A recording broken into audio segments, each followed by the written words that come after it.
Hello, and thank you for tuning in to today's video.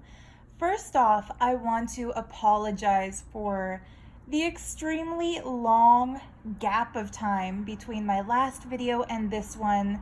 And I feel like I owe you an explanation because I've been doing so well up to about 2 weeks ago as far as uploading regular, consistent videos. And then I shit the bed on it. And the reason I made that little fumble is that last Sunday I had my monthly Zoom call with my patrons over on Patreon. And it was such a good conversation that instead of lasting for 40 minutes, which is, I'm kind of cheap and broke because of the economy right now. So I have the free Zoom account, not the paid professional account. So typically a Zoom call is limited to 40 minutes if you have the free account. But we just kept creating new links and joining back in to keep talking because the conversation, like I said, it was really good. So because time kind of got away from me, I had just a little bit of time after that Zoom call to film my video last week, which I was planning on doing last Sunday, and I did. However, I kept thinking about the things that we had discussed in the Patreon meeting, and for that reason, I kept restarting the videos thinking that I'll make a bunch of shorter videos and then use my newly discovered editing skills to mush them all together into one ginormous video. And that's when I discovered, and here's a little tip for any of you who are thinking of starting a YouTube channel or making videos. Little tip, your cell phone storage space, if you have an iPhone like me, it might be enough that you can film 3 hours of video content and have no problem. But if you try to put those hours of video content into a new format in iMovie to put them all together, it'll seem fine, you'll be able to do it, but when the time comes to save that file, you'll discover that you don't have enough space. So I struggled and toiled with this for about 3 or 4 days, trying to get all of my little videos together into one big video. I went as far as getting myself a little adapter cord. I'm looking for it to see if I can show it to you, but I've got, oh, here we go. Yeah, I even got one of these babies so I could link my iPhone to my laptop and convert the files there and try to do it on my laptop. And then in the end, when I was re-watching the little videos, they were not cohesive enough, even with like I said, my newfound editing skills on iMovie. Even when I figured out how to put them together in one big video, they just didn't make a good video.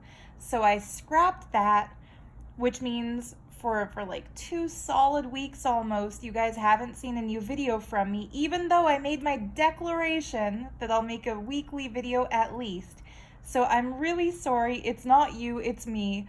It's not anything bad. It's not like a negative comment sent me into a spiral of not wanting to talk to people. I've had some very sweet, concerned viewers reaching out asking if everything is okay.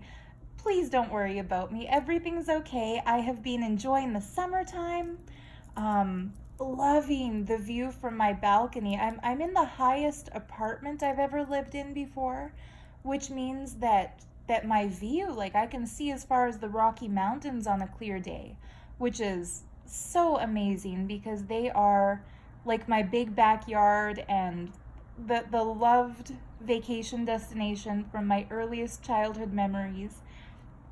So I'm in a really good place physically. I'm in a really good space mentally and emotionally. I'm just not in a very good space technologically. I still haven't grasped the entirety of how to edit videos nicely. And my laptop is a MacBook Air, not a MacBook Pro. And hopefully that explains it all. I just don't have the setup or the training to edit videos really well, which is why in today's video, I'm returning to my tried and true long video format, which is going to just be me showing you stuff, drawing, and talking about stuff, all in one Kirawakian stream of consciousness, constant droning dialogue. So for those of you who like my typical video style, I am so grateful because you are the ones enabling me to keep doing this, because I know my video popularity has gone down significantly after I escaped the Nithyananda cult and started exposing them. And I think a lot of people who liked Ma Sudevi or Ma Swarupa Priya, depending on which era of those videos you may be familiar with, the people who liked those quickly unsubscribed and stopped watching. And I mean, I've gone through a lot of personality shifts and changes and evolutions and transformations and regressions over the years. So those who have stuck with me, just thank you for being here. All right, enough of the introduction. Let's start telling you why I've got this stuff on my journal here. I wanted to start the video with a little show and tell. This piece is my new favorite piece of jewelry that I've ever made. Don't mind the necklace part. This, I kind of made it hastily, thinking of which gems I want to put with this pendant, but I'm going to change it and do something with more big statement stones and big beads, because I think this pendant deserves more than just a dainty little beaded necklace with it. So ignore that part. But this pendant piece is something I am so excited about. The base stone on which I've made this gem sculpture is one of the rocks I picked up inside a crop circle in England in 2013. And I've kind of turned it into the most enormous pendant sculpture I've ever made, crowning it with these little handmade golden stones that I've sculpted out of a vegan polymer clay called Sculpey. And then I've coated each one individually by hand using a tiny little detail paintbrush in mica powder, which is why they don't just look like the gold plastic of a typical polymer clay, but why they have actual sparkle and shine and kind of a realistic metallic appearance, because that's actually a mineral powder. Into this polymer clay rock garden, I've set a big piece. This is tanzanite, and it's obviously not faceted gem tanzanite. It's an actual raw piece of crystal tanzanite. I've also put an ametrine, and I think, yeah, you can kind of see, if it's held up against, there we go, a whiter background, you can see where the purple amethyst and the yellow citrine meet. So that's a bicolored gem, naturally formed ametrine, which is actually quite rare.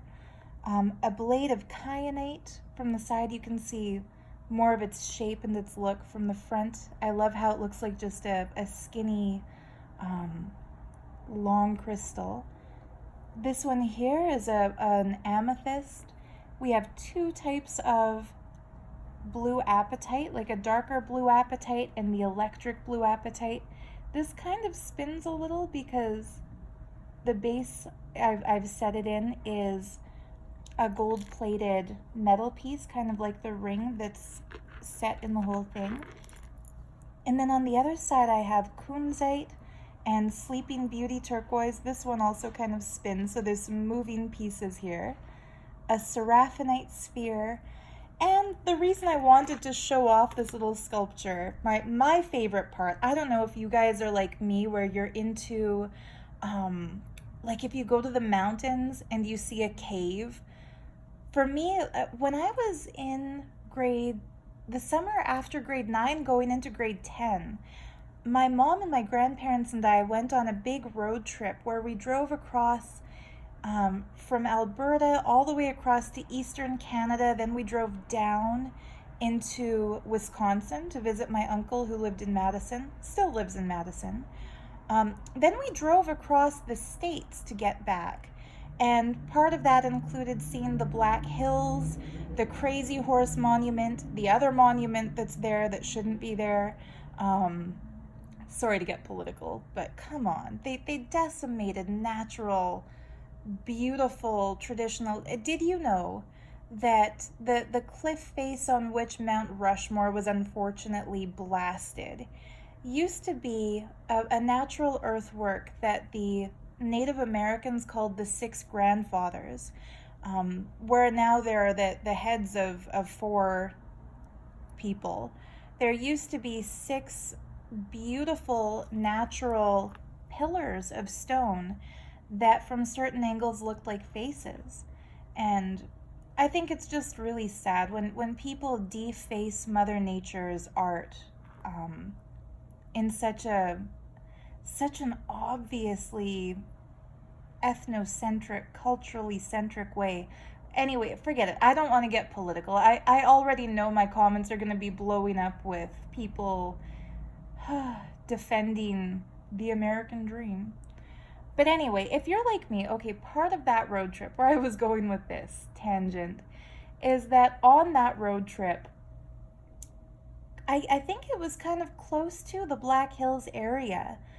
My mom and I went on a little spelunking day trip into this place called the Jewel Caves.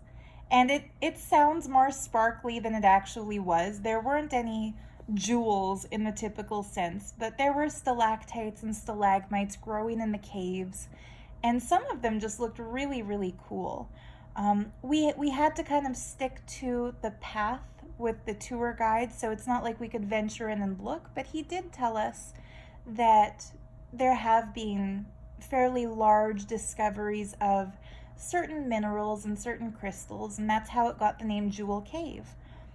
Anyhow, since the time I was a little kid watching cartoons where people exploring mountains would find gold nuggets and diamonds and rubies and sapphires and emeralds, I have always been fascinated with caves.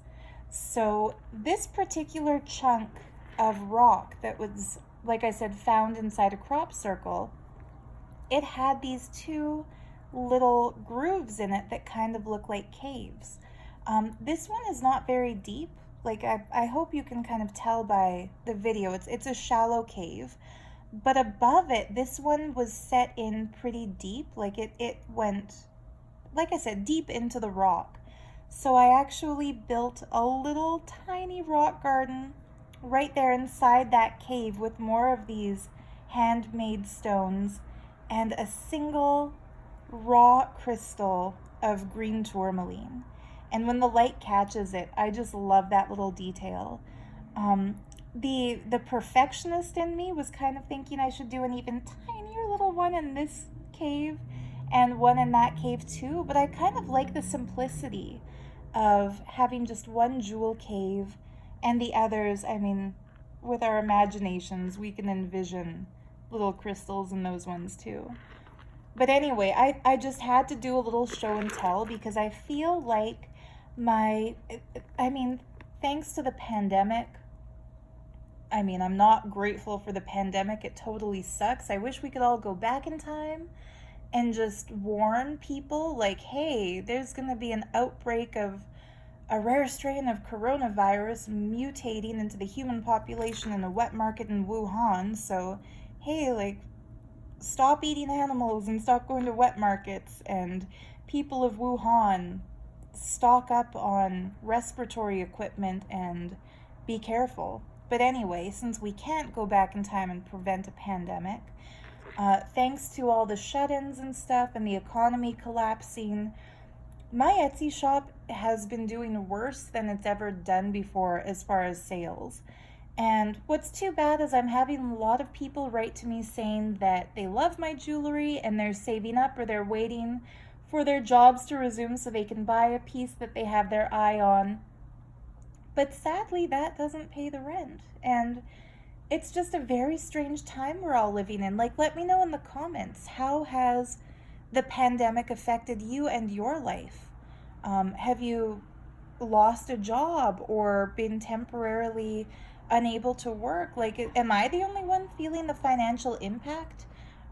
Anybody else who has an online store or a physical store, like a retail store of some kind, have you noticed your sales dwindling because of this?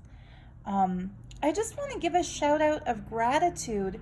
Like there's one guy who watches my videos. I'm not going to name any names because I didn't ask permission. I kind of spontaneously just say what pops into my head in these things, so I didn't check it out first. But there was one guy who bought one of the most expensive pieces in my shop because he heard me mention in a previous video that sales have been down, and I'm really grateful for that. That was really awesome.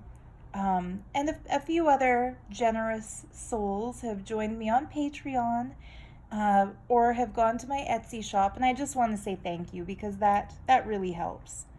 But anyway, because sales have been so low, I've had a lot more time to play with new jewelry techniques instead of just replenishing the stock when things sell. So that's why I got experimental and started, making big crystal sculptures like this one. And this beaded bead, this is just a solid ball of tiny stones. I mean, this bead took me like 3 hours to make, just that bead. And this sculpture took 2.5 days. I don't know if any of you guys have played with polymer clay and stones before, but crystal surfaces are slippery. So when you try to hold a crystal in place, and this one is snug, like I can hold the whole thing just by any one of the stones. I've set them well. But it took me some time to figure out how to do that, because initially when you put polymer clay on a stone, its first instinct is to slip right off again because there's nothing that it can grip. So I kind of figured out a way to encrust the stones by piling up the clay. Like, as you can see, it's set kind of like a gem would be set in a ring setting within the clay. Anyhow, I know a lot of you have come here for the drawing and stuff, not for the jewelry show and tell, but I just wanted to show you guys because I like what I do. I get excited about it. I was inspired by ancient Egyptian styles to make these two men's bracelets, one with lapis lazuli and amber, the other with lapis lazuli and carnelian. One of the days in lockdown, I dug out I have a few books about the history of jewelry and the traditional adornments around the world and which stones were considered sacred to which cultures. And I just found it really cool that in ancient Egypt, carnelian was valued as like the most expensive stone. They basically threw away diamonds or just used them for drilling and carving other stones, and to them, the gems we call semi-precious were the most precious. So it's just interesting. I love learning about stuff like that. And similarly, obsidian, like this black stone here, was prized as the most valuable to, the original people of South America because it could be fastened into tools and made into scrying mirrors. A lot of people in shamanic traditions today still use it for gazing and for doing shadow work. But anyway, yeah, this is another men's bracelet. You can see that as I babble on, I'm playing with the central stone, which is labradorite, and just one of the most amazing labradorites. It's too bad I'm in the shade. If I was sitting in direct sunlight right now, there would be like rays of light, like just shining from that stone. And the little opals here too. Like, see this little guy? The prismatic color display in these opals is just so pretty. And I couldn't resist putting a couple more of these big tanzanite chunks. I've been going through my bead collection and kind of digging out the rare beads that I've been hoarding for years that I felt like there was just something so special I wanted to keep them, and creating listings out of those. Like this little guy. I'm not going to open this pouch because I don't want to risk spilling these, but I put together some bead collection sets to list in my shop too, with some of the most precious beads like this giant pink opal and tektite, and this one here, this ammonite that has some amylite on the back. Green kyanite and honey calcite and fossilized coral and tiger's eye and iolite and rhodonite, and I mean, I can't list them all. There are 63 different unique types of stone in here, including some very expensive ones like larimar and pink tourmaline and kunzite.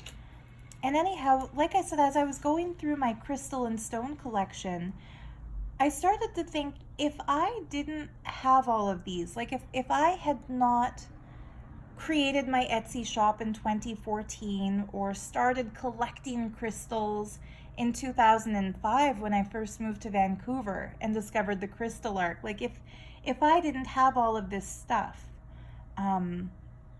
what would I want to buy from an Etsy shop like the Etsy shop I do have? Like, this is a game I sometimes play with myself when it comes to the stuff that I do. Like, if I didn't know the stuff I know, if I hadn't learned all the stuff I learned or collected the life experiences I've collected, but somebody else had, what would I want to hear them talk about on their YouTube channel? And based on that, like what would interest me, that's how I decide what I talk about in my own videos. And I think that's why, like, to answer a question that you didn't ask, but other people have asked in the past, like, how do I think of my topics? That's how I think of my topics. When I go through and I journal, like you can see this big, beautiful paper blanks notebook here that I stick my art into, like this postcard from my collection. When I go through and write my journal, sometimes the things that pop out in my mind as noteworthy or worth recording for posterity, those are the things I think would be fun to talk about in a video. So similarly, when it comes to my Etsy shop, like how I design my men's jewelry, like these men's bracelets that I just made a couple days ago and listed, I'll think of, okay, if I was a guy, what kind of jewelry would I want to wear? And I've noticed, you know, when I see other jewelry designers making men's jewelry, one thing that I find kind of boring and limited is that a lot of them will make men's jewelry in a really monochromatic color palette. Like, guys are pretty much stuck with gunmetal colors, steel, black, and gray. Like, very few jewelry designers take into consideration the fact that a guy might want to wear some colors. So the pharaohs of ancient Egypt wore a lot of lapis lazuli and carnelian. And so I was thinking, like, modern guys might want to, you know, get in touch with that inner ancient king. And okay, I know that the most masculine color palettes are brown and black, but you know, why not throw in stones like white precious opal that typically get used in more dainty feminine jewelry? Like, guys might like magic too, and might like those glowing colors too. So I try to take stones like these beautiful little faceted opals that men don't typically get to wear, and by putting them into a masculine design that includes the bamboo wooden beads and the black obsidian, make it in a way that it doesn't look too girly. Like, it's still a masculine design. If I put it on, you can tell it's not like my other girly bracelets. There's something more masculine about it. But anyway, yeah, let's get into the video. Don't mind all of my sports injuries. I've invented a new little game that I call Bathtub Ringette that I play with my cats. Their favorite toy, I don't have any lying around or I'd show you. Their favorite toys are the twisty ties that come on organic coffee packages to keep the packages closed. So before I recycle the package, I pull off the twist tie and make it into a little ring-shaped thing that my cats go crazy over. And my littlest kitty, who I call Minu, she's really gotten into stockpiling her toys in the bathtub. And I think it comes from every day after I take a shower, she jumps into the bathtub and licks the condensation and the water droplets off the wall.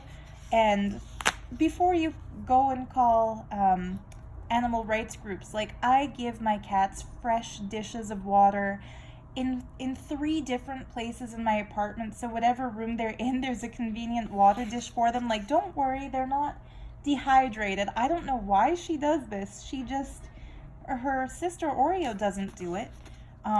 But she just, her favorite water to drink is bathtub water. Strange as that may seem. So she started dragging her toys into the bathtub where she licks the water off the walls. And I think that's how we discovered that they love to bat toys around on that bathtub surface. Like, there's something about the porcelain that's more slippery. So if they hit a toy on like the laminate wood floor in here, it'll go like a little ways. But if they hit that same toy in the bathtub, like, it'll really quickly, like hitting a puck across the ice, it'll fly further faster. So she drags all of those toys into the bathtub. And her other favorite toy, and guys, please understand, I am against using disposable plastics. Like, I have metal straws that I take with me to places like Starbucks so that I don't have to take the plastic straws. But there was a plastic Starbucks straw in my apartment that some visitor had brought in when I was still in Toronto. And my cat dug that plastic straw out of the recycling bin and started dragging it around with her everywhere. So her other favorite toy is a Starbucks straw. And that green straw also found its way into the bathtub, which is how the game Bathtub Ringette was born. And if you have a cat, I encourage you to try this. If you already have a Starbucks straw and a ring-shaped black piece of plastic, it doesn't have to be a coffee twist tie, it could be anything. But you take the ring and the Starbucks straw, which is like the ringette stick, into the ringette ring, and then you can whip it to the other side of the bathtub. So the way the game is typically played is that my cats, Oreo got into it too, the cats will stand at either end of the bathtub like little goalies, and I will whip that ringette ring and they'll try to catch it and stop it and deflect it.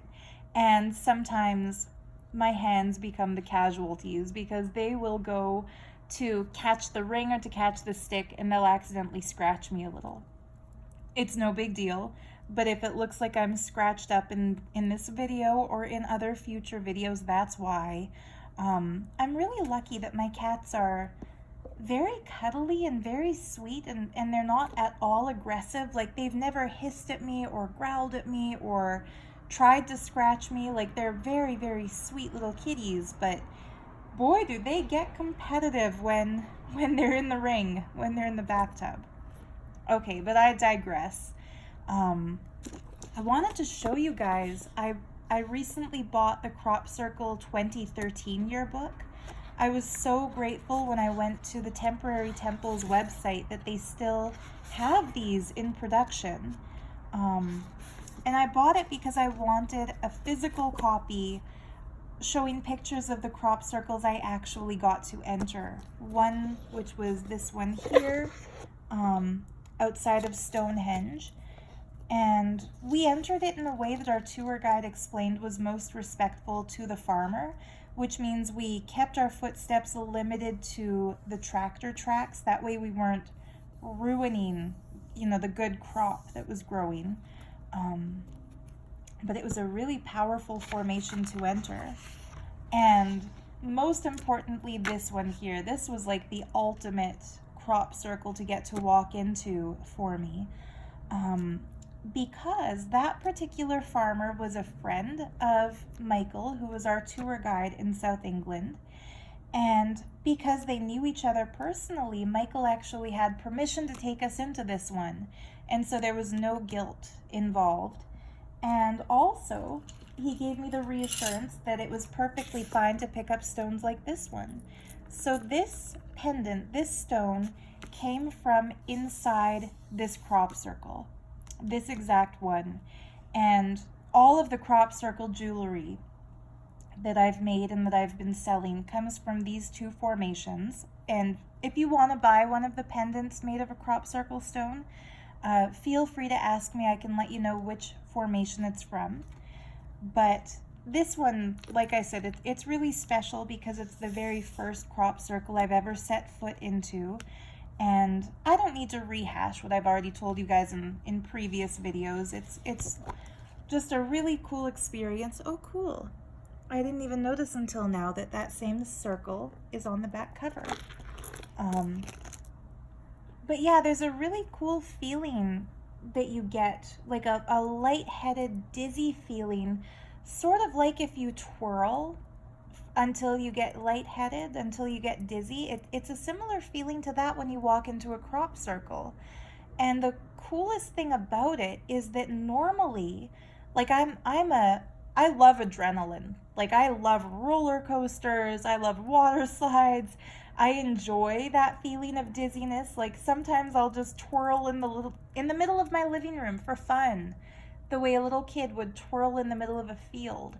Like straight up, last year, as a 34-year-old grown woman, I rolled down a hill on a sunny day while I was out for a walk because it looked like it would be fun. Like, I like feeling dizzy. But it's a weird, disoriented feeling walking into a crop circle and getting dizzy because there hasn't been a physical act to spark the dizziness. Like, you know, if you twirl and twirl and twirl for like 5 minutes, when you stop twirling, it's gonna feel like the room is spinning. Or, and I don't advise this, but if you get like really fucking drunk, like you'll see the walls moving and you'll feel dizzy. Or if you ride a roller coaster, you'll feel dizzy. The dizziness in that case is always the effect of that cause. Like it happens because of the thing you did that made you dizzy like that. But when you walk into a crop circle and that dizziness hits you, it's so disorienting. I guess people who have vertigo might know what I'm talking about because I've heard that it's similar to that feeling of vertigo. If somebody with vertigo is at an extreme height and looks down, they'll feel that dizzy, spinning feeling. It's so weird when that feeling happens unprovoked, and I love it. Like, if I ever get back to the South English countryside again, which I'm sure one day I'll do, top of my to-do list is go into a crop circle again and pick up like 100 stones because I regret the fact that I only picked up a small handful last time. I think the mistake I made was that each stone I picked up, I examined it thinking of, would this be suitable to make into jewelry? Is this one pretty? Does it have some interesting markings? And so I was a little bit too picky. I think next time what I'll do is, like, within the actual circle formation, I'll just pick up every stone I can. And like I said, the tour guide said that not only do farmers not mind it, but sometimes they will send people into their fields to pick up stones on purpose, because especially the bigger stones like that can wreck farm equipment. So it's kind of like a symbiotic relationship. You're picking up the stones, it's benefiting the farm, not hurting the farm. Anyhow, that's on my list. And the last little show and tell thing I want to do before I get into the video, don't mind, I was experimenting with some of my metallic paint here. If you hate swear words, just close your eyes or look away, because I started making a fun little project. One of my aunties who lives in Calgary, I visited her a couple of weeks ago, and she gave me a ton of vegan, cruelty-free makeup that she had collected and set aside, and she was so sweet about it. She did a handwritten list of all the companies and their policies on animal testing and on cruelty-free. Like, I think she said she subscribes to some of those monthly subscriptions where companies will send you just a bunch of new products each month. And so she set a bunch of those aside for me, whatever was cruelty-free and vegan. and I decided to surprise her by making up a little thank you gift. And she loves to color and she loves to swear. She was showing my mom and my other auntie and my grandmom and me, she was showing us a pendant she had bought herself that her husband bought her something. I forget where she got it, but her new favorite pendant is the F word in a beautiful font in gold. And this same aunt loves to color. Like when I made my first coloring book, she was the first one in my family to enthusiastically get into coloring, and she made some beautiful artwork out of my coloring book illustrations. So I decided I'll make her up some custom coloring pages using her favorite words. And I still have to erase the pencil lines. Like, I am not very good at lettering, but I realized if I just drew the letters first and kind of spaced it out on the page, I could do my fun little doodles around those letters, and it looks pretty cool. So yeah, once the pencil lines are erased, these are gonna look great, I think. And yeah, I've still got a couple more to do. In fact, instead of doing I'm still gonna do my usual drawing. No, I was gonna say I might do that for this video instead of my usual drawings, but no, I would rather do something beautiful for this video. Not that lettering isn't beautiful, but I don't think I could get away with making one of those into a thumbnail and not getting totally demonetized for this video. Anyhow, now that we are all caught up and I've started the actual drawing for today, I think the topic I wanted to pick was a twofold topic. First, I wanted to share with you guys a little bit about moon magic and lunar rituals, because last night was the full moon and it was so cool. Like, I stayed up really late last night, the 4th of July, because I wanted to see the full moon. And the particular angle of my apartment is such that I'll only really see the moon from about 3 a.m. until it sets. And I mean, now I realize, like, damn, I should have just gone outside and looked at it from a nearby field or playground, because there are a few. But for whatever reason, I didn't think of that. So I had a late night last night. I took some of my new washi tapes that are night sky themed. I ordered some cool washi tape from a shop in England, and it didn't arrive. I ordered it over a month ago, and it didn't arrive until this past week because the pandemic has slowed down shipping so much. But anyhow, some of the washi tapes I ordered are moon cycle themed, and the girl who owned the shop was so grateful. Like, I had written her a little note with my purchase just saying, don't worry about shipping times. Like, I also have an Etsy shop. I know how it is. No pressure. Like, you can take your time in getting this one out.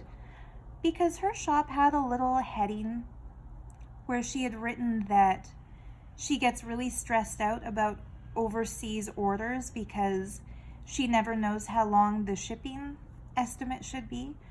And yeah, like, I feel her on that. I get that with my shop too. So I just let her know, don't worry about how long this takes.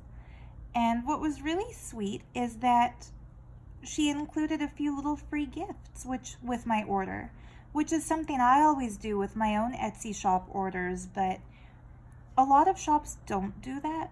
So it's always extra special.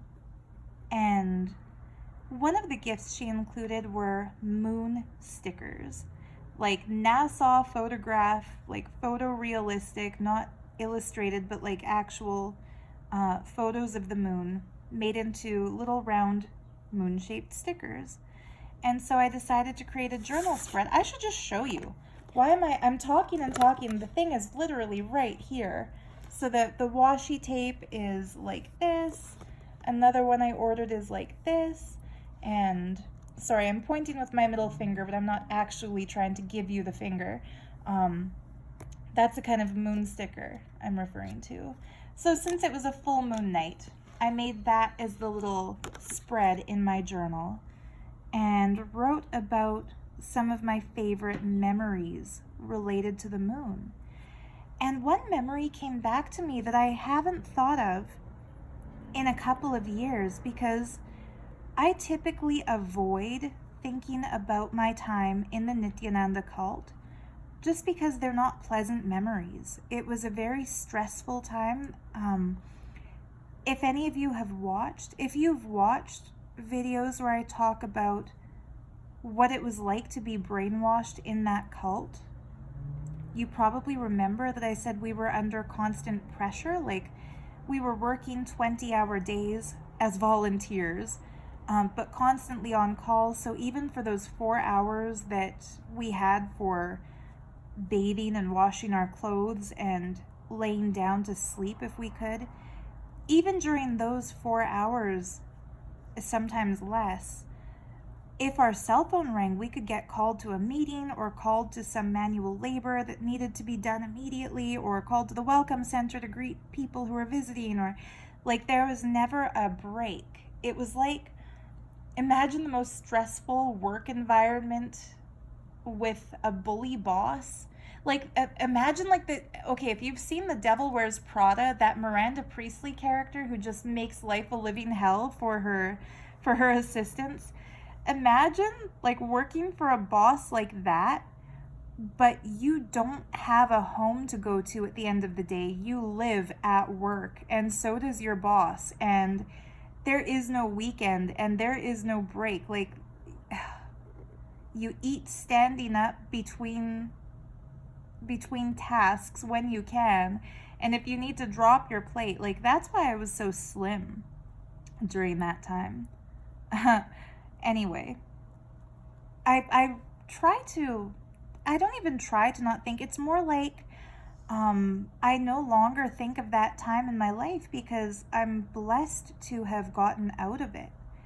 But last night, as I was putting this moon washi tape and the moon sticker into my journal and thinking about my favorite experiences related to the moon, I suddenly had this flashback to one particular full moon night in India, in the Autumn. It was my last year there, towards the end of a program that was called Mahasadashivoham. And I'd been getting yelled at for not getting, I think it was 10,000. That fraud cult leader expected us to get 10,000 paid participants to a $15,000 program, and we got about 1,000, which is still multi-million-dollar earnings for him.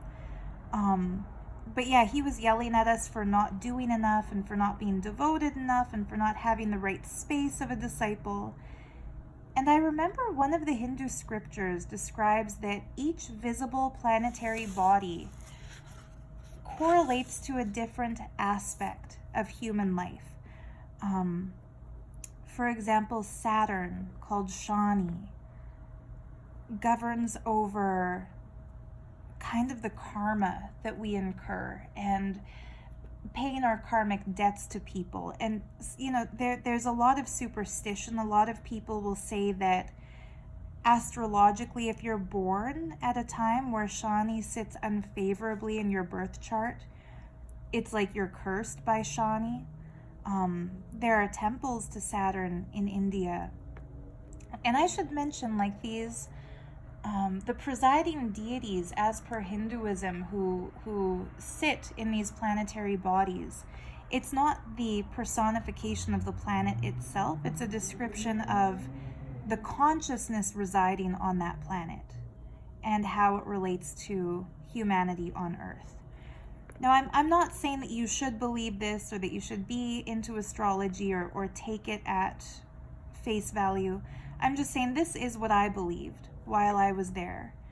And of all the planetary bodies, it is Chandra, the presiding deity who resides on the moon, responsible for the concept of guru bhakti, for the devotion a disciple feels and expresses to their guru. And so there was a full moon night towards the end of that program, and I was feeling really low on myself because the fraud, who I believed was my guru, kept telling me that I didn't have enough guru bhakti, that I basically wasn't good enough, that I didn't deserve to be his disciple. And it was such a mind fuck, because of all the people who were his disciples, I was the one he always put on stage. Like, I had to introduce him for every program. I had to dress up in all the jewels and be like the face of his organization. And so publicly he would praise me. He called me his most chaste disciple and put me on stage and, kind of gave me this status, or what appeared to be status. But behind the scenes, he just dumped on me. Like, I was yelled at constantly and called bad names, like bloody third-rate dog, for not doing enough. And I think, like anybody, after the research I've done since leaving that cult, I've realized that this isn't something exclusive to religious cult leaders. This is also something that bully bosses will do to employees, and that narcissistic partners will do in romantic relationships. Like, kind of build somebody up and then tear them down. So anyway, I was gazing at the full moon with tears in my eyes, and like, in retrospect, it was such a sacred ritual moment in my life, because I've always loved gazing at the moon. And a part of me felt like I was reconnecting to my actual spirituality, like to my original authentic self, after having given so much of my power to that cult leader for so many years. But I gazed at the moon and I said out loud, "Chandra, as of now, I'm not an adequate disciple. So please bless me to become the disciple Nithyananda deserves, instead of the disciple that I am." And I truly felt the radiance of the moon just engulfing me. And from that moment, like from that day on in early 2018, my devotion disappeared. And what's really funny is that at the time, like the next night, I went out to look at the moon and I was saying, like, "Chandra, what have you done to me? Like, I prayed to you to make me into the disciple that my guru deserves. And now I have even less devotion than I had when I said that prayer." Like, I couldn't understand why, as the good, obedient Hindu that I was. And I still love Hinduism and I still honor Chandra, so please don't take my words out of context like that. But I believed that what was going to happen was that prayer would suddenly, fill me with a renewed rush of devotion to the man I now call Shitty Nitty, to the fraud who calls himself Nithyananda, because I believed that, like, at that time, I believed he actually was a legit enlightened guru and an avatar of Sadashiva, who now I know, like the scriptures in Sanatana Dharma, have revealed that Lord Shiva will never take a human physical avatar. So there's the first clue to people that he's a total fraud. But anyway, I believed at that time that he was legit. And so it felt like Chandra had taken away my devotion. But now I kind of understand, wow, like I prayed to the ruling force of the full moon to make me into the disciple he deserves. And the higher wisdom of existence knew that he's a fake, that he's a fraud, that he was abusing the devotion of innocent seekers who had been brainwashed into believing he was something good in their lives, when in reality he was just a megalomaniac narcissist, you know, bilking them of their hard-earned money and enslaving them. And that Chandra really did make me into the disciple he deserved, not the disciple that he had. And I became his most outspoken critic for a little while there, and a whistleblower of his cult. So last night, for the first time, like what's funny is that I didn't tell anybody that I had prayed to Chandra to become the disciple he deserved. Like, guys, in that cult, we didn't really have time to chit-chat with each other about, like, oh, what did you do last night? Oh, last night before going to bed, I spoke to the moon. Like, there was no time for chit-chat or anything. We were working our asses off. So it was kind of cool that memory came to me last night while looking at the moon. And I suddenly felt inspired to Google the July full moon of 2020. And I shit you not, last night's full moon, the full moon that brought back this memory was the Guru Purnima moon, which is in the Hindu lunar cycle. The Guru Purnima moon is the full moon on which we worship the Guru. And it brought tears to my eyes, like the poetic timing of this, that the fraud that I believed was a guru, it's so hard to put this into words, but it's like the moon reminded me of the all-pervasive devotion I have to the goodness of existence beyond any human form, that I'm still able to tap into on the night of Guru Purnima, despite having been abused by a fraudulent cult leader. Like I said, this is the kind of thing, these subtle emotions are hard to put into words, but I do my best. I try my darndest on this channel to put words to the wordless. And anyhow, I just really feel that connecting to the moon can be one of the most beautiful meditations we can do. And yeah, I wanted to talk about that a little bit in today's video, because if it's something you've never done before, I encourage you to try it. Like, it doesn't matter whether you're a believer in existential intelligence and cosmic consciousness, or if you're an atheist, or if you're an agnostic, or whatever religious persuasion you ascribe to. It can't hurt to go out there and talk to the moon.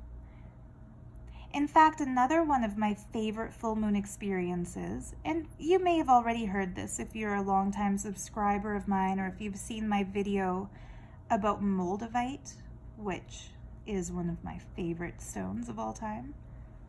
But the very first time I ever wore a moldavite pendant, I'll tell you the story from the beginning, because why not? It's a cool story. One of my favorite mystical experiences of my life.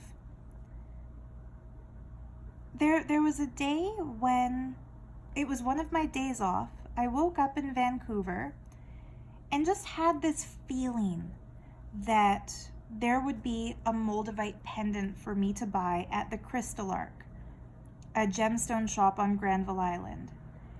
And this would have been the year 2007, because I remember vividly that I was still working at a shop called Turnabout, a really cool consignment store, so like eco-friendly for those who don't want to buy new clothes.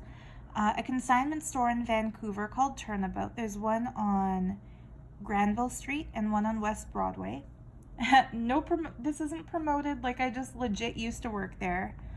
And I love that store. I'd still go back and shop there if I'm back in Vancouver at any point.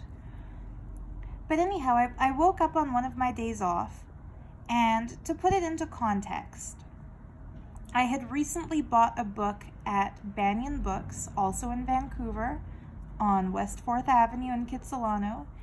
I bought a book called Moldavite, Starborn Stone of Transformation, and it's a book written by Robert Simmons, the co-author of the Book of Stones.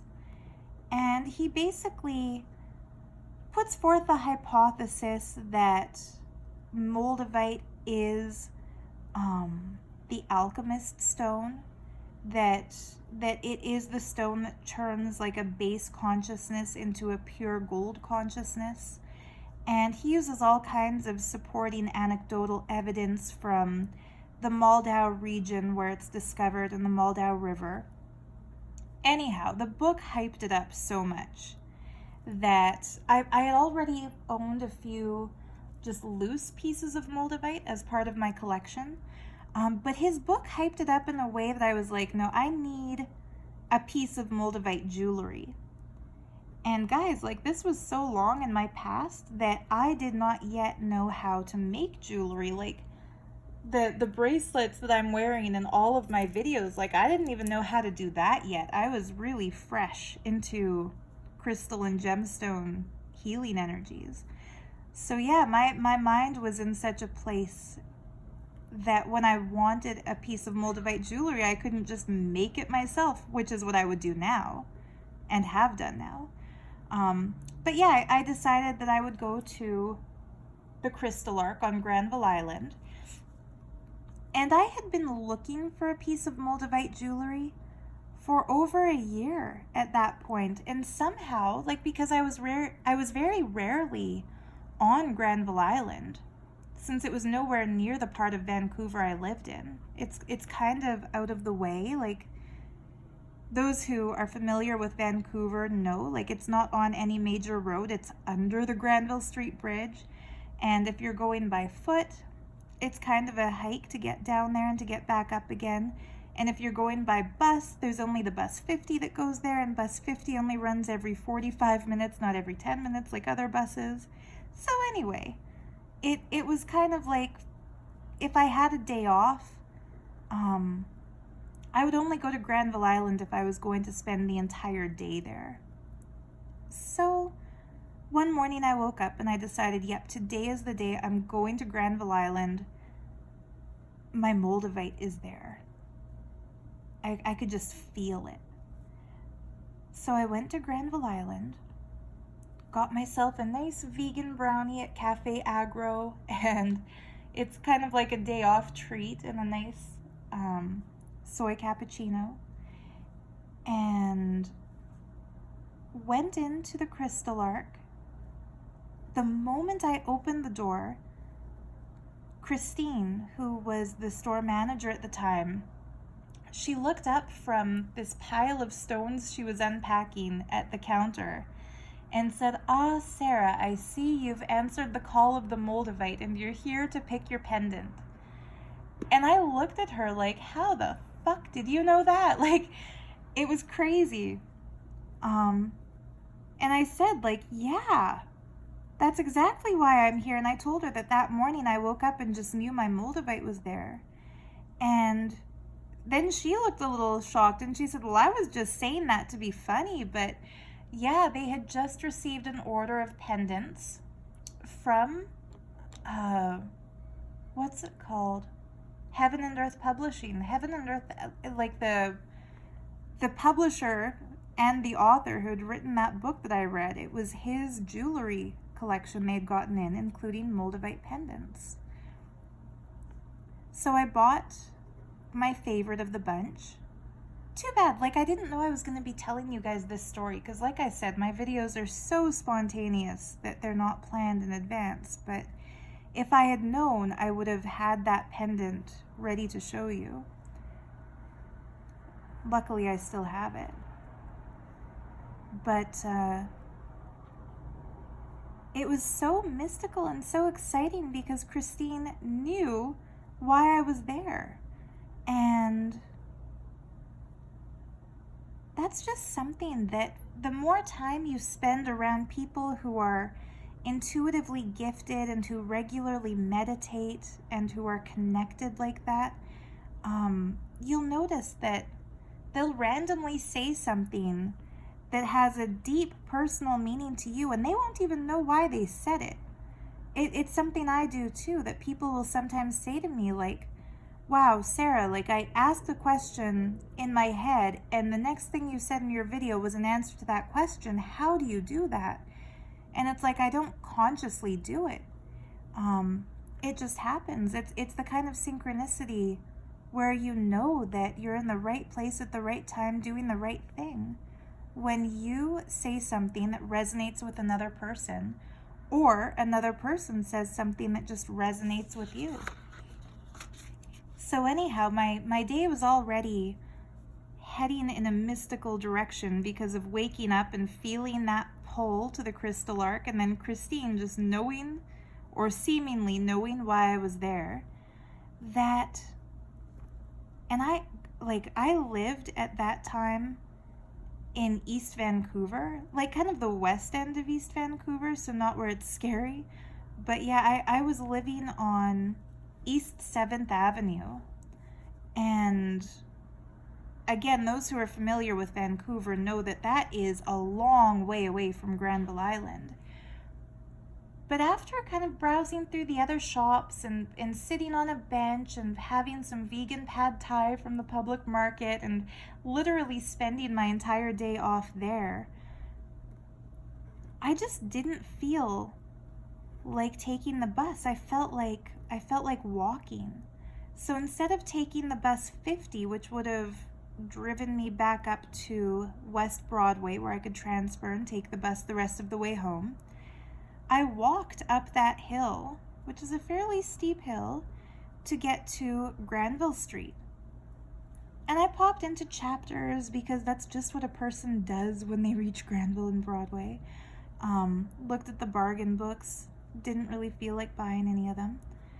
And then went to the bus stop for the 99B line on the corner of that one coffee shop next to the furniture store. And as I was standing there waiting to catch the bus, I just kind of looked upwards towards the sky. And some nights in Vancouver, I think because of the proximity to the sea and the mountains, the sky gets these really cool clouds that look like popcorn pieces or like jellyfish. Like, I haven't seen anything like it in the prairie provinces or in Ontario or in India or in Thailand or in England. Like, nowhere else in the world have I seen these particular Vancouver clouds, but they just look like the sky is full of jellyfish. They're the coolest clouds. If anybody here was born in Vancouver or Seattle or some West Coast place where you get these clouds, like, guides, like, don't take them for granted. Like, they are the coolest clouds. But I digress. I was staring at these clouds because they are so beautiful, and a group of them started to kind of like shift. Usually clouds will all smoothly move across the sky in the same direction, but these clouds started to shift. Like, it was so weird. It looked like an invisible hand was sculpting them right before my eyes in the sky. And when those clouds kind of moved into a new position, they formed the perfect outline of a face. And it had like an oval shaped face with clouds making a mouth, clouds making a nose, clouds making eyes. And then that whole face made of clouds started moving, and that like window of opening, of cloudy opening, moved right into the position of the full moon, which sat exactly where the third eye would sit in the face. And I was like dumbstruck. I was just staring at that cloudy face in the sky with the moon for the third eye. And suddenly, like, I became conscious of the fact that I was wearing my Moldavite pendant for the first time. And I thought, like, holy shit, like, is this really happening? Or am I hallucinating? Am I having a vision? Like, is this a real physical experience, or is this just a mystical experience? And because it was like 6:30 or 7 p.m. at the 99B line stop, like, there was a ton of commuters waiting for that bus.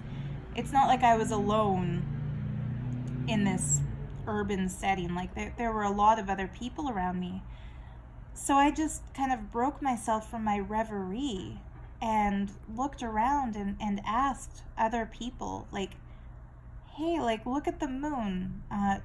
Does it look strange? Do you see anything different there? Like, I must have sounded like some crazy girl, right? Like I was this 23-year-old kid. Like, whoa, do you guys see what I'm seeing? Like, they must have thought I was on drugs, which I was not. But yeah, one of the people there immediately said, whoa, like there's a face. And then another person said, like, and the moon is in the third eye. So I knew, like, I wasn't just having a vision or having a mystical hallucination. Like, this was something everybody saw. And it was a really amazing moment of communal sky gazing, because like everybody at that bus stop just started staring at this cloud face and the moon in the place of the third eye. And it was so beautiful, because in a big city like Vancouver, you don't usually talk to the big group of strangers gathered together at a bus stop. Like, you look everywhere but avoid eye contact, right? Like, even I'm like that too. I'm not the most outgoing person. I'm a bit shy when it comes to being in person, not making a YouTube video like this. And so it was very uncharacteristic for me to, start talking to people like that. But I'm glad I did, because it confirmed for me that what I was seeing was real. And I'm sure it gave all of those people a story to tell too, that like, yeah, one night when we were catching the bus, 99B line, this girl pointed to the sky and there was like a face in the clouds and the moon was in the third eye. I would love to, like, just as a side note, I would love to meet one of those people again someday. Like, maybe like for somebody to comment on my video, like, whoa, I was there, that's so trippy, you were that girl. But don't lie. I'm not saying like say that. I'm saying it would be so cool if somebody who saw that did come up, or like just ask around if you know people who were taking the 99B line in Vancouver in about 2007. Just ask them if they ever saw that. That would be cool. That would be cool. But anyway, when the bus finally pulled up, after what felt like forever, because when you gaze at the sky, like time starts to kind of lose its meaning. When the bus finally pulled up, I didn't feel like getting on the bus. I wanted to keep looking at the moon. And so I just said no thank you. When the driver kind of motioned that I was the last one to get in, I just kind of waved him off and started walking and staring at the moon as I walked. And what was really interesting is that, like, I walked straight down Broadway heading east. When I reached the corner that's across from Our Town Coffee, I think it's on Broadway and Main Street. It could be Broadway and Kingston, wherever Kingsgate Mall is. Maybe that's also Main. It's been a few years. But anyway, when I reached the corner across from Our Town Coffee, there was a new bookstore that had just opened. A new used bookstore called Wet Wizard Used Books. I wish it was still there. Sadly, the unsustainable Vancouver real estate market priced the rent beyond the owner of that shop's budget a couple years later. But anyway, I went into that used bookstore with no particular idea in mind for what I wanted. I just walked up to the first random shelf I saw and pulled the first random book that I felt drawn to pulling off the shelf, opened it to a random page, and the page I opened that random book to had a black and white reproduction of a watercolor painting that showed this like serene waterscape, and above which there was a face made up of clouds in the sky with a moon in the place of the third eye. And in big letters underneath it, it said silence. And like, I was so blown away. Like, you could have knocked me over with a feather. Like, I couldn't believe what I was seeing. Because just the whole reason I had walked was that I was awestruck by the sight of a cloud face in the sky with a moon in the place of the third eye. It was so profound and beautiful that I didn't get onto the bus because I wanted to keep looking at it, and that I'd started to walk. And of course, eventually the clouds had dissipated and shifted position and filled in that gap that had formed a face. But while it lasted, that vision in the sky was so beautiful that I couldn't get on the bus and walk away and leave it. I had to keep walking so I could see it. The fact that that exact walk on that exact night had led me into a bookstore, and of all the thousands of books, I had pulled the one book that had that picture in it and opened the book to that page.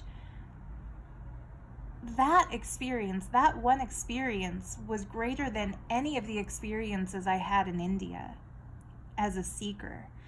And to me, that kind of goes to show that when you're in a receptive spiritual state and you are doing your best to meditate when you can, and I never even really made it a ritual to meditate. It was more like when I felt like it, I would do it. For me, that experience kind of goes to show that if you wake up one day and think, you know what, today I'm going to go to Sarah's Etsy shop and buy a piece of moldavite, or, I don't mean to self-promote, but if you wake up one day and think, okay, today is the day I'm going to buy a piece of moldavite, and so you do, that is aligning yourself with these kinds of cosmic synchronicities.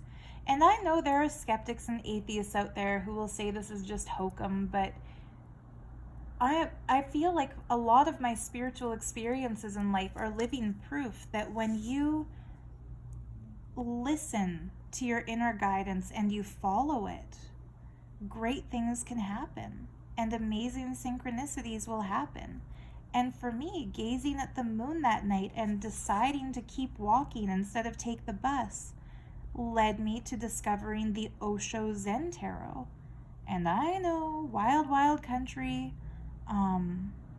Ma Sheila was a psycho, and Osho's commune was also a cult. Like, I know that, but I still feel that Ma Deva Padma, the artist who created the Osho Zen Tarot, I feel like she was tapped into something beyond the cult she was then living in when she created that deck of cards. And that's why that's the only deck I work with. It's because of that synchronicity that day. I kind of felt like, oh yeah, if you're a little confused now, the book that I picked up that had that picture in it, it was the accompanying book to the Osho Zen Tarot. So when I took it to the counter to buy it, and I told the guy what had just happened, like what I had seen earlier in the evening in the sky and what page I opened it to, he was suitably impressed. And yeah, and he had the cards behind the counter. He wanted to keep them locked up so nobody would swipe them or break up the deck by taking, one of the cards out. So yeah, that was how I came to the Osho Zen Tarot, was that lunar synchronicity. Years later, when I was reading cards professionally at the tarot room on Granville Island, I think that was the best time in my life in Vancouver, was when I worked at the tarot room and at Dragon Space. And so every day I went to Granville Island, and it was kind of like every day was a holiday. Loved both of those jobs. Years later, every once in a while a client would ask me if I would teach them. And this might sound silly, but they didn't want to be taught how to read tarot cards. They wanted to just learn some spiritual stuff. And I would always tell them, like, I'm not a guru, I'm not a teacher, like, I don't know how to teach somebody to do what I do, because I just do it. Like, it's not something I learned, it's something that kind of just happened to me. And so I kind of felt like it would be taking advantage of people if I told them I could teach them, because it's kind of like the last person who should teach math is a mathematical genius who just naturally gets it, because it'll be frustrating as hell to their students. Like, you want to learn math from somebody who used to struggle at math but who figured it out and systematically developed a way of understanding it, because then step by step they can lead you to systematically understand it. You don't want to learn math from a genius, because you'll ask them, well, how do I do this formula? And they'll say, you just do it. Like, that's the worst person to learn from, is somebody naturally gifted. But there were a few clients of mine who were really persistent in asking me to teach them. And so what I did was I would write down their name and their phone number. And I came up with a decision within myself that once I've had 10 separate people ask me to teach them, that's when I'll know. It'll be like my sign from existence that I'm ready to teach. As long as it's under 10, I'm not ready yet. But, once I have 10 clients request lessons, I'll start little lessons. And so the day that I had the 10th person ask me for a lesson, I sent out an email to the whole group of 10 saying, I feel like I'm guided, that now is the time, I'm ready to start teaching you. And what was so cool, of those 10, there were only 6 people who actually came for the lesson, and 5 of them knew each other. One of them, she owned a local spa in, not downtown Vancouver, but Yaletown. She owned a little spa in Yaletown. And the other 4 girls who came in, one of them was a stylist at her spa, and the other 3 were clients of theirs. So they all knew each other independently of me. They didn't even all know that the others were also tarot clients of mine. It was a really cool little experience. And so I felt really connected to these women because, like I said, like, they were all friends with each other already independently of me, and they all had asked me for lessons independently of each other. So it was just really cool. And one of the first nights that they came in for lessons, it was a night of the full moon. So I told them about my Moldavite experience, and I gave them each a moonstone as a little gift. Like, I've even before I had this YouTube channel, I've loved to share the crystal wealth that I have. Like, that's why when people buy something from my shop, I always include at least one free gift, but I tend to spoil my customers and send multiple free gifts. But yeah, I walked them out to the boardwalk on, the edge of Granville Island, if you've ever been there. And we walked to the farthest corner past the public market, because that spot, it's just a cool spot. It's between 2 bridges. It's between Burrard Bridge on one side, Burrard or Canby, I might be mistaking those two, but it has Granville Street Bridge kind of above it to the right, and another bridge to the left. So you can watch the moon's cycle, like rising under one bridge and setting under another bridge between the skyscrapers of Yaletown. For someone like me who loves city lights at night and night sky lights and the moon, it's just a really cool place to watch the full moon. So I walked with this group of girls to that spot on the boardwalk, and just like spontaneously, all that I had planned on doing was going there to look at the full moon, because it's a very mystical aspect of our night sky. It's a satellite of our planet that governs the tides and the sea and women's reproductive cycle. Like, there's so much about the moon that's intrinsically connected with our day-to-day lives.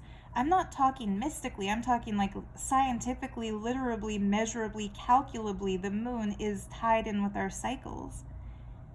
And I really feel that if we spend a little bit of time appreciating the moon, if we watch it and tune into its rhythms, it does tremendously benefit us in the third eye. And especially, like I said, that night when I bought my first moldavite pendant and saw the moon exactly in the place of the third eye in that cloud face, and then later found the Osho Zen Tarot where Ma Deva Padma had painted that scene as the card for silence. I felt like it's probably something beyond me. It's not like I'm the first, brilliant, psychically gifted spiritual genius. No, it's not like I am a brilliant, psychically gifted mystic genius. It's just that I was in the right place at the right time and saw the right thing in the sky to kind of have that realization that the moon is, what's the word for it? A catalyst for our third eye awakening. Because what else could that have meant? And yes, I am mystically inclined enough to believe that when we see something like that, it means something. I've never gone full atheist. The furthest into atheism I'll dabble is agnosticism, where I don't know who is out there or what name to call the intelligence, but I do believe that there is a non-physical intelligence beyond human beings that communicates to us in ways when we're open to listen. And so I feel like when we have mystical visions like that, or see things in the sky like that, it does mean something. It's not just a random sight that, that it's not just a coincidence when we see something like that. And especially when we see something like that and later that same day we're guided to see something that another intuitive person made that looks just like that. I feel like the message that was giving me was that gazing at the full moon will awaken your third eye. So when that group of young women who were taking lessons from me out of the tarot room, when we got to that place on the boardwalk and were gazing at the third eye, I just intuitively felt steps to a meditation coming to my awareness, and I started guiding them to do it. And again, this is so cool because I couldn't have planned it. I just knew within myself, when 10 people ask for lessons, I'll be ready to start teaching. 10 people asked. I had no lesson plan. I just knew we're going to go look at the full moon. I'll give each of them a moonstone and I'll ask them. Like, the first class was basically going to be R&D, like research and development. Like, what do you want me to teach you? Like, basically the student makes the teacher. And so I was going to ask for their suggestions. What do you want to learn? If they all wanted to learn to read tarot cards, I was going to give each of them a chance to do a reading for me, and then a reading for themselves, and then a reading for each other, using whichever deck they chose. But anyway, yeah, this meditation just came to me where I guided them. And I did it as well, like all of us did this together, where we gazed at the full moon, visualizing that our third eye was a bright, shining white light, and that beam of light was projected from the third eye onto the moon, and that the moon glowing back was a reflection of that light we were shining. And it might sound simplistic, but to this day, this is one of my favorite rituals to do on a night of the full moon. And it feels reciprocal. It feels like you're not just taking the beauty of the moon. It feels like you're connecting with the beauty of the moon and shining something in gratitude to the moon. And you really feel like a oneness with the moon when you do that. And I think like that night, that moon meditation night with this group of friends of mine, I don't like to use the word student, especially after having been in a cult. Like I would never want to assume the role of spiritual guide or spiritual teacher for people, even when those people asked me to, because really I believe each one of us is our own guru. And we might have spiritual friends who have been practicing for longer than us recommend things that we can do that worked for them. But that's no different than sharing a recipe with somebody for a food that you've never cooked before that they know how to cook, or sharing a gardening tip, or watching an art tutorial and learning a new watercolor technique. I think we put spiritual teachers on a pedestal too much, and that's what creates the toxic environment that gives rise to cults. If we understood that people like me, who spend the majority of my time in spiritual practice, like even my day job is making talismans, making crystal gemstone jewelry for spiritual reasons. People like me who invest the majority of my inner space and outer time to spiritual practice, of course, we're going to have a few more spiritual experiences and tips than people who dabble in it occasionally when the mood strikes once in a while on a weekend. That doesn't make us great. That just makes us, maybe more informed or more experienced and capable of sharing our experiences. Just like people who go to culinary school and master recipes and baking, they're the best people to ask for tips when it comes to cooking. But anyway, that night was one of the best experiences for me because it taught me that by listening to my intuition that had, kind of told me when 10 people ask, you're ready to teach, by actually doing it and deciding, okay, tonight I start teaching, I didn't need to worry about what I was going to teach. The same existence that put me in the position to be a teacher gave me the meditation that we were all meant to experience. And all of those lovely young ladies had their own experience with it, their own profound mystical realization that came to them when they visualized that beam of light projecting from their third eye onto the moon, and the moon shining that same beacon back to them. And when we got back to the tarot room, after I think we did this for 21 minutes, this moon gazing meditation, when we got back to the tarot room and sat down, the same way when I would have a client sit in front of me, how information would just come to me, it happened with all of them, with all of us who had done that meditation. So, recently I've found a couple of pen pals, because I think I've told you my other nerdy little hobby. As you probably guessed when you saw my stickers and washi tape, and I told you I bought some stickers from an Etsy shop in England. I've gotten really into snail mail and stationery and stickers and washi tape. In fact, I'm going to start designing stationery and printing it out and creating that as one more item in my Etsy shop. I would love to start printing stickers of my art. I've started teaching myself. It's still very new, so I'm not going to be doing it yet. I need to practice, but I'm learning how to draw and paint watercolor crystals and gemstones. And I'm planning to do a series of stickers of crystals and gems.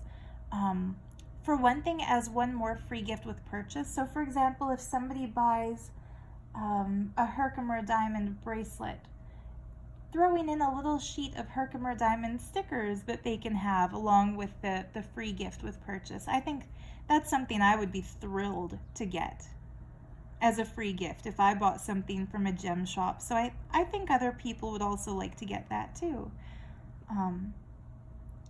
But yeah, as you might have guessed, I've been getting really into stickers and washi tape and stationery paper. and journaling and also pen paling. So I met a couple of pen pals just by searching YouTube for videos about space themed or gemstone themed pen pal letters, because that way I could find people who I knew would be into the same kinds of themes that I am. And a couple of them are also, well, obviously they're also YouTubers because I found them by searching out their YouTube videos. But they're also into mystical religion and kind of, I guess, Wicca. One of them is into Wicca. The other is more just into connecting with nature. So along with the letters I sent them, I took recipe cards and wrote these moon gazing step by step, like on a full moon night. Step 1, go out and look at the moon and feel a gratitude for the cycles of nature and the tides, which is a gift of the moon. And then step 2, feel that light emanating from your third eye as you're gazing at the full moon. And step 3, when you start to feel that the moon has received that beacon of light from your third eye, feel that the moon, through its subtle glow, is radiating that light back towards you. And then step 4 is for 21 minutes, silently hold that connection where you're shining your light from the third eye to the moon and the moon is shining back on your third eye. And then from there you can sit down and have a wild meditation, or you can read your tarot cards, or you can do whatever spiritual ritual you like to do on a full moon night, like charge your crystals in the moonlight or make some moon water, whatever. But yeah, I wrote that out and included it for all of them. And then I thought, like, this is the kind of thing I should be sharing on my YouTube channel. So if you, I mean, it's going to be another month before our next full moon night because one just passed, but on the next night of the full moon, if you're into this kind of thing, I really recommend trying it and seeing how it works for you. I do have quite a few moldavite pieces in my shop, so if you're curious to open up to that transformational energy, you know, check them out. I'll put my shop link in the video description as always. If you want to claim this big piece that I started the show and tell segment of this video with, like I said, I'm planning to make a huge beaded statement necklace with it using more blades of kyanite and more giant amethyst crystals. Like I'm thinking this should be like a stunner. This should be like a huge statement necklace. So it's probably not going to be in my shop for maybe another week while I build that necklace and choose, you know, I have to carefully choose which stones get included in it because it's going to be like a power piece. And it's going to be high price. Like it'll be double the cost of the most expensive thing in my shop till date, just because I did choose some very high-end stones to put in here. Like that was my most strongly bi-colored piece of ametrine there. Now that I've got a white paper behind, I think you can see a bit more clearly the two tones in that crystal. But yeah, it's the amount of work that it took just to get this little tiny crystal to stay put in that little cave. Like I said, it'll be a high-priced piece because it's like my masterpiece as a jewelry maker. Whereas like these kinds of $55 bracelets, that's my bread and butter. Like that's what I do on a daily basis, but it's not every day that I feel patient enough to sit down to make a massive piece like that. So it'll be probably around $1,000. But if you want to claim that one before it goes into my shop, please just comment below and let me know. And if you ever see me post a piece or talk about a piece and you want to either put it on layaway, you know, pay it off in monthly installments or something, just send me a message in Etsy because I'm totally open to that. And you know, the biggest crystal that I've ever bought was a $350 crystal that I bought at the Crystal Arc when I was still a student, and I put it on layaway. So every month when I got my paycheck, not the rent paycheck on the first of the month, but the other paycheck halfway through on the 15th, I would put $50 down, and I did that for a few months in a row until I paid it off. And you've probably seen that crystal in my Etsy shop as one of the background crystals that I use like as a prop to prop up the jewelry. So yeah, like I've benefited in my life by building my collection through payment plans and installments, and I'm definitely open to extending that same courtesy to viewers and customers of mine who want to build up a collection the same way I did. You know, as somebody who is still a student and paying off student loans and working and paying rent, like I know how it is. I wasn't born into wealth. But anyhow, yeah, that's about it for this video. I hope you enjoyed this one. It's good to talk about these mystical experiences again, and I just hope that you feel some joy listening to me, because I definitely feel joyful talking and drawing. This piece turned out differently, didn't it? It's kind of got like a seashell, seaweed, bubbles theme. That's what I see when I look at it. I don't know what you guys see. Let me know in the description if you see anything in this picture. And yeah, until then, thank you for watching.